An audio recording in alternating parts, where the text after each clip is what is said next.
నమస్తే. ప్రస్తుతం మనతో పాటు సీనియర్ జర్నలిస్ట్ భరద్వాజ్ ఉన్నారు. ఆయనతో మాట్లాడదాం. నమస్తే సార్. నమస్తే సార్, అసెంబ్లీ సమావేశాల్లో సీఎం రేవంత్ రెడ్డి ఒక మాట అయితే అన్నారు. యూట్యూబ్ ఛానల్ అడ్డం పెట్టుకొని ఇష్టం వచ్చినట్టు మాట్లాడుతుంటే నడవదు, తోడుకలు తీస్తామన్నట్టుగా ఆయన ధోరణి ఉంది. దీన్ని ఎలా చూడొచ్చు అంటారు? అండ్ ఇంకా కొనసాగుతాయి అంటారా అరెస్టులు? అంటే అరెస్టులు కొనసాగిస్తానని ఆయనే చెప్పాడు. పైగా గుడ్డలు ఉడదీస్తానన్నాడు. ఇంకా చాలా మాట్లాడేశాడు ఆయన. ఇప్పుడు ఆయన మాట్లాడిన మాటలు మాట్లాడితే మళ్ళీ ఆయన ఇబ్బంది పడేటువంటి ప్రమాదం ఉండొచ్చు. అందుకని అంటే తను మేం చేసేది శృంగారం అన్న పద్ధతిలో వ్యవహరిస్తున్నాడు ఆయన. ఆయన అసెంబ్లీలో వాడుతున్నటువంటి భాష కూడా కొంచెం హద్దులు దాటి మాట్లాడుతున్నటువంటి పరిస్థితి కనిపిస్తుంది. అంటే ఆయన కేసీఆర్ని ఉద్దేశించి అన్నా, కేటీఆర్ని ఉద్దేశించి అన్నా, ఎవరిని ఉద్దేశించి అన్నా కానీ పరిధి దాటి మాట్లాడటం అనేది చాలా సందర్భాల్లో కనిపిస్తుంది. ఆయన బహిరంగ వేదికల మీద మాట్లాడేటప్పుడు కూడా కొంచెం దూకుడుగానే మాట్లాడుతున్నాడు, అగ్రెసివ్గా. ఇదే అగ్రెసివ్నెస్తో అవతల వాళ్ళు వ్యవహరించినప్పుడు కొంత ఇబ్బంది పడుతున్నాడు ఆయన. అంటే మనం చేసేది విమర్శ, అవతల వాళ్ళు చేసేది కువిమర్శ అన్నట్టుగా వెళ్తున్నాడు. అయితే ఆయన మెన్షన్ చేసినటువంటి ఈరోజు అసెంబ్లీలో ఆయన మాట్లాడిన విషయాల్లో వాల్యుబుల్ టాపిక్ ఏంటంటే పర్సనల్ ఏరియాకి వెళ్ళి మాట్లాడుతున్నారు. అంటే వ్యక్తిగత జీవితంలోకి వెళ్ళి కుటుంబ సభ్యులకి సంబంధించి, వారి నేపథ్యానికి సంబంధించి మీడియాలో మాట్లాడటం అనేది ఖచ్చితంగా అది ఇబ్బందికరమైనటువంటి అంశమే. ఇది కరెక్ట్ కాదు. దీన్ని ఎవరైనా సరే వ్యతిరేకించి తీరాలి. అంటే రాజకీయాల్లో ఇది కూడా సామాన్యంగా జరిగిపోతుంది. ఇది కేవలం మీడియా నుంచే జరగడం లేదు, ఇది రాజకీయాల్లో కూడా జరుగుతోంది. ఆయన కూడా సాక్షాత్తు రేవంత్ రెడ్డి గారే స్వయంగా కేటీఆర్ గురించి మాట్లాడిన సందర్భాల్లో ఆయన కూడా ఆయన వెనకాల ఉన్నటువంటి వారి మీదకి వెళ్ళి మాట్లాడిన సందర్భాలు అనేక ఉన్నాయి. ఆ బయటలన్నీ కట్ చేసి వినిపించవచ్చు ఆయనకు కావాలంటే. కాబట్టి ఎదుటివారికి చెప్పేటప్పుడు అంటే మనకి ఒక వేలు ఎదుటివారి వైపు చూపించినప్పుడు 4 వేళ్ళు మీ వైపు, అంటే 3 వేళ్ళు మీ వైపు, 1 వేలు పైకి చూపిస్తుంది అనేది ఒక సేయింగ్ ఉంది మనకి. అంటే అవతల వాడి వైపు 1 వేలు, వీళ్ళ వైపు 3 వేళ్ళు, ఒకటి భగవంతుడి వైపు అనేది ఒక నిర్వచనంగా చెప్తారు దానికి.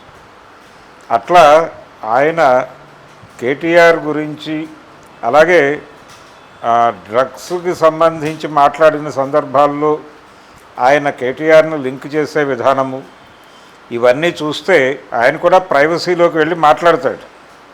కానీ తను మాట్లాడేది తప్పనే విషయం ఆయనకు అర్థం కావట్లేదు. తను కూడా హద్దు దాటి వెళ్తున్నారు. హద్దు దాటి వెళ్ళటం అనేది రాజకీయ నాయకులు ఇటీవల కాలంలో చేసినంతగా గతంలో ఎప్పుడూ లేదు. అంటే ఈ మధ్య జగన్మోహన్ రెడ్డి మాట్లాడటం కూడా అలాగే మాట్లాడేవాడు. ఆయన సీఎంగా ఉన్న రోజుల్లో పర్సనల్ ఏరియాలోకి వెళ్ళి మాట్లాడటం అనేది చాలా ఎక్కువ చేశాడు ఆయన.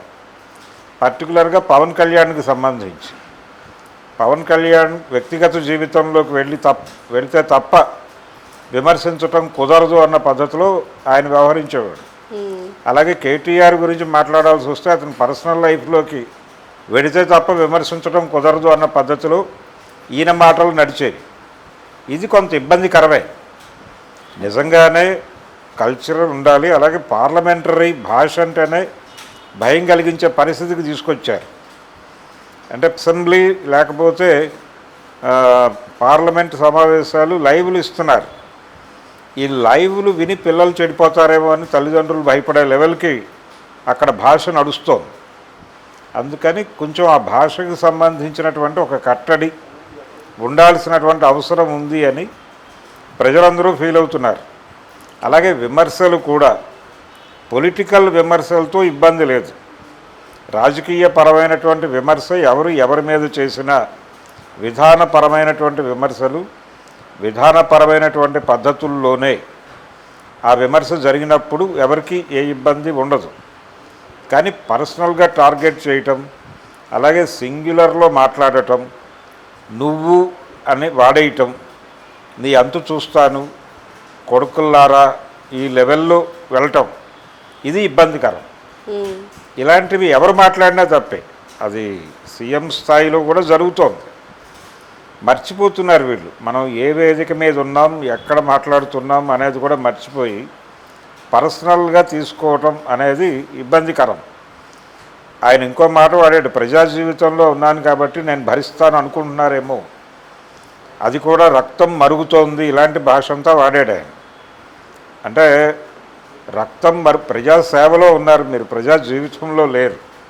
ప్రజాసేవలో ఉన్నాము అని మీరు అనుకుంటే ప్రజలకి సేవ చేసేవాడికి తన మీద ప్రేమ ఉండకూడదు అని రాజనీతి శాస్త్రం చెప్తోంది.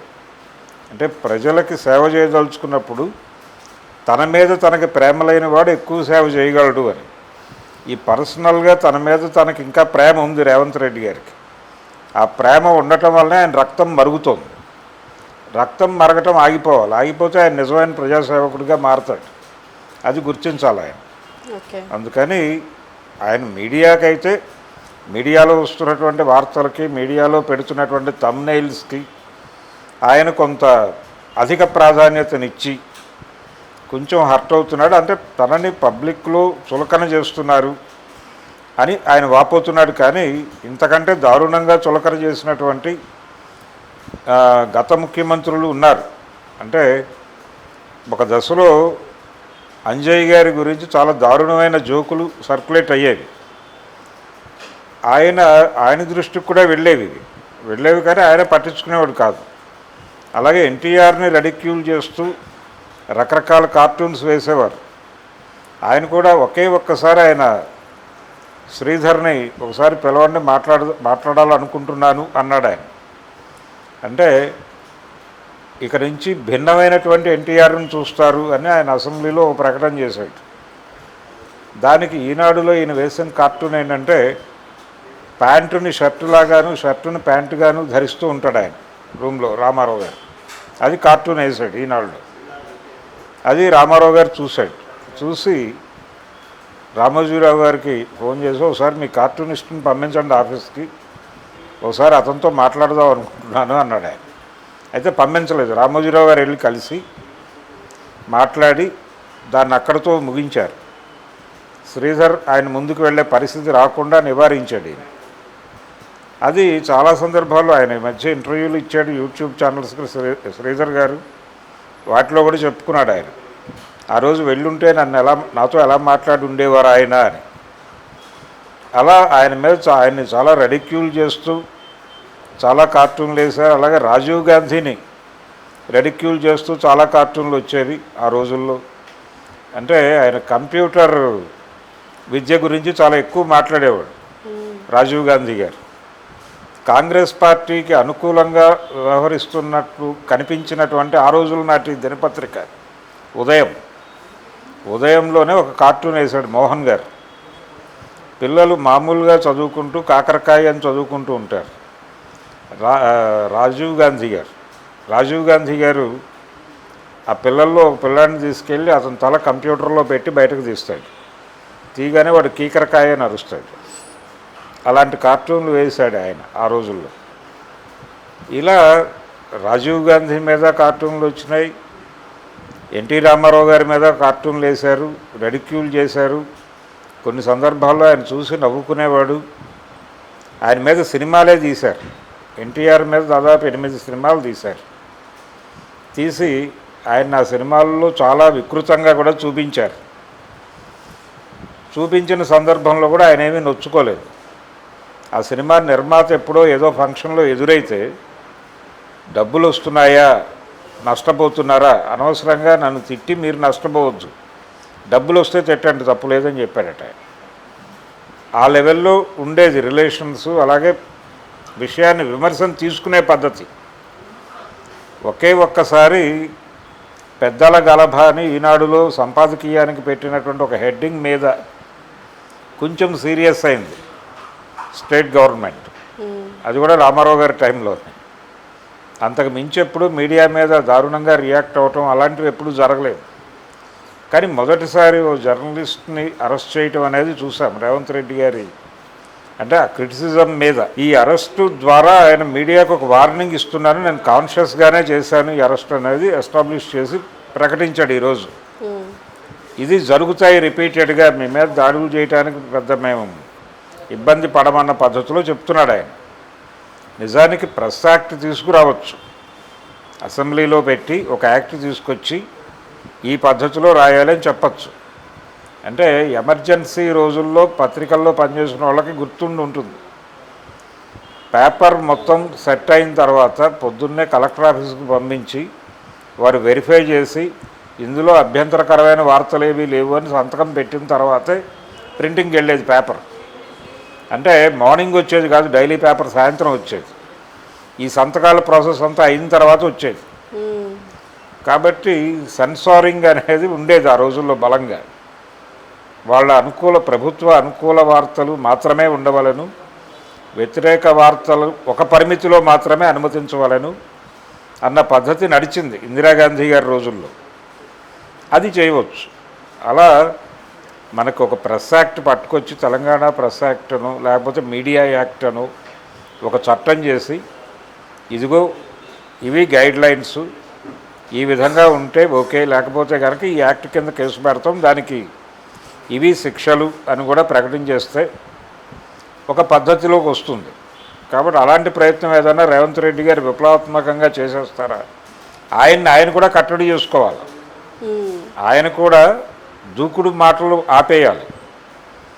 దూకుడు మాటలు ఆపేసి ఆయన కూడా పద్ధతిగా మాట్లాడితే ఆ పద్ధతిని రిప్రజెంట్ చేయట్లేదు వీళ్ళు అని చెప్పి దాడి చేయొచ్చు ఆయన. అందుకని మీడియాతో యుద్ధం అనేది ప్రభువులకి అది తప్పదు. అంటే తన్ని ఎలా ప్రొజెక్ట్ చేస్తున్నారు అనేదే కదా ఎవరికైనా, తన్ని రెడిక్యూల్ చేస్తున్నారు అనేది ఆయన బాధ. ఆ రెడిక్యూల్ చేయటాన్ని ఆపడం కోసం ఆయన ప్రయత్నం ఆయన చేస్తున్నాడు. ఇది మీడియా స్వేచ్ఛని హరించేలాగా కూడా వెళ్ళొచ్చు. ఆ వెళ్ళిన సందర్భాల్లో ఇటు నుంచి కూడా నిరసన జ్వాలలు మొదలైతాయి. అంటే కాంగ్రెస్ పార్టీ ప్రతి ఆర్గనైజేషన్కి కూడా ఒక సోషల్ మీడియా సైన్యం ఉంటుంది. ఈ సోషల్ మీడియా సైన్యం ప్రసార మాధ్యమాలలోకి జొరబడి వాళ్ళు ట్రోల్ చేయటము, ఈ వ్యవహారాలన్నీ చూస్తున్నాం మనం. ప్రతి పార్టీకి ఉన్నారు, బీజేపీకి ఉన్నారు. అంటే రాహుల్ గాంధీని పప్పు అని ప్రమోట్ చేయడానికి వాళ్ళు కొన్ని కోట్లు ఖర్చు పెట్టారు బీజేపీ నుంచి. అలాగే జగన్మోహన్ రెడ్డి లోకేష్ని పప్పు అని చెప్పి జనాల్లోకి పంపు చేయడానికి ఆయన డబ్బులు ఖర్చు పెట్టాడు ట్రోల్ సైన్యం మీద. జగన్ దుర్మార్గుడు అనేది ప్రచారం చేయడానికి ట్రోల్ సైన్యం మీద చంద్రబాబు నాయుడు గారు కూడా భారీగా ఖర్చు పెట్టాడు, విస్పరింగ్ క్యాంపెయిన్. ఈ గుసగుసల ప్రచారం చేయడానికి ప్రతి పార్టీకి ట్రోల్ సైన్యం ఉంటుంది. ఇదంతా పెయిడ్ సైన్యమే ఆయన అన్నట్టుగా. ఆయన ఆ మాట వాడాడు, వీళ్ళందరూ పెయిడ్ సైన్యము అన్నాడు. ఆ పెయిడ్ సైన్యాలు ఉన్నమాట వాస్తవమే. అవి కేవలం బీఆర్ఎస్కి మాత్రమే లేవు, అన్ని పార్టీలకి ఉన్నాయి.